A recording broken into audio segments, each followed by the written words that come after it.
Welcome back to Moments with Pa. As you can tell, I've decided to try a new location. We are in Pa's Wood Shop, which is my wood shop, which has been my hobby my whole life. And so I thought I'd let you know a little bit more about who I am.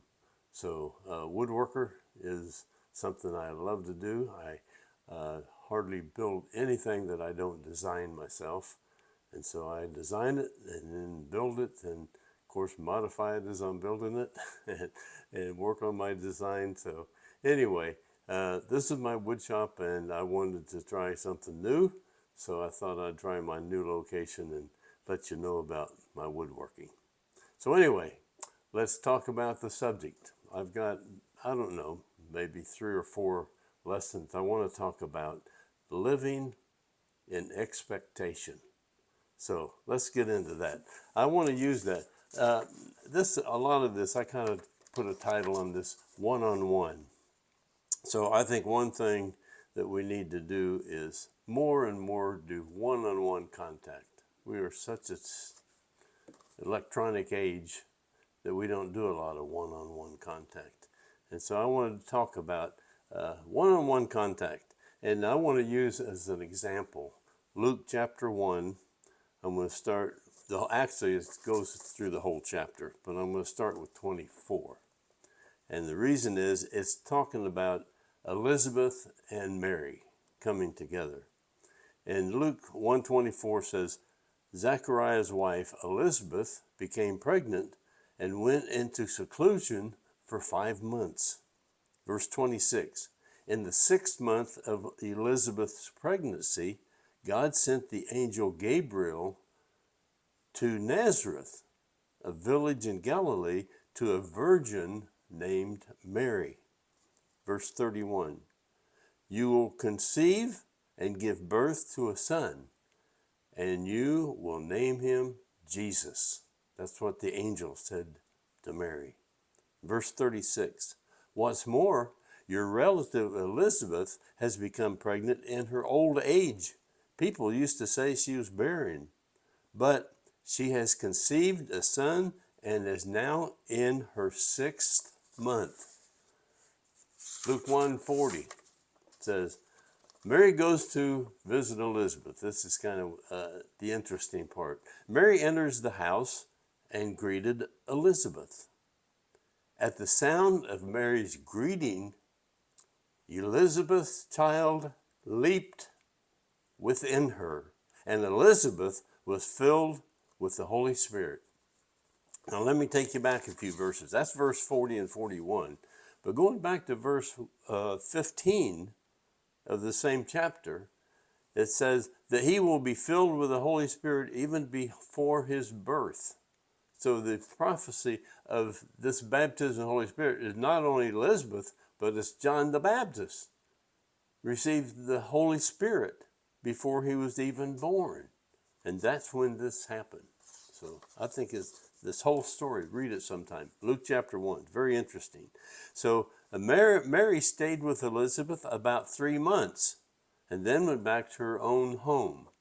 Now the interesting thing there, she was 6 months pregnant when Mary went. She stayed 3 months, which sounds to me like she stayed until John the Baptist was born. And then she went back home. So that's an interesting part of this whole story. So if Mary had called Elizabeth on the cell phone, I'm not sure that this whole thing would have happened. This is not a cell phone thing. We so often, which is good, great communications, cell phone. But if this was a cell phone era and Mary called Elizabeth on the cell phone, I don't think the whole thing would have happened the way it happened. And so I think that's something that we can learn from. So I like to think about it this way.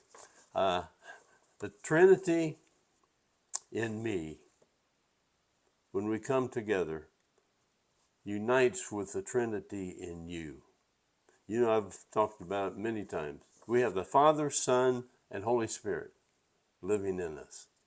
And so the Trinity in us, in me, and the Trinity in you get together when we get into physical contact. So Let one-on-one people get our spirits together, not the cell phone. Cell phones are nice, but they won't replace one-on-one contact. So it's great when like-minded people can come together and bless God and bless each other.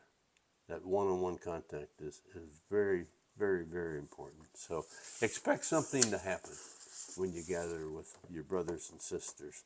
So the Trinity in you can affect people around you. I like the radiation of the fruit of the Spirit. You know, the fruit of the Spirit is love, joy, peace, patience, kindness, gentleness, faithfulness, gentleness, and self-control. That's a beautiful thing.